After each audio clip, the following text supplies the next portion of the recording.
কলিজার বন্ধুরা সবাইকে আসসালামু আলাইকুম। ঈদ মোবারক। ঈদ মোবারক, ঈদ মোবারক। সবাই কেমন আছেন? আমাদের ঈদের সকালটা অনেক সুন্দর ছিল। দেখতে পাচ্ছেন আমার ছেলেকে গোসল করাচ্ছি।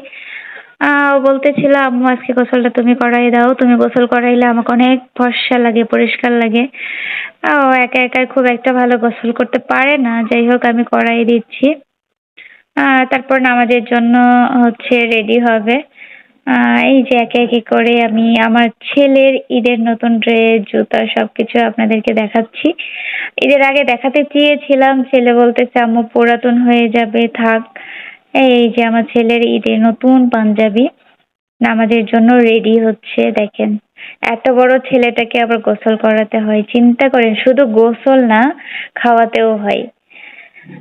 যাক, একটাই বাচ্চা যেহেতু আমার একটু যত্ন তো নিতেই হবে। সবাই আমাদের জন্য দোয়া করবেন। আমার ঈদের দিনটা একটু আলাদাই হয় সবার থেকে কেন জানি। ঈদের দিন একটা খুশির দিন। তারপরেও আমার মন কেমন জানি থাকে।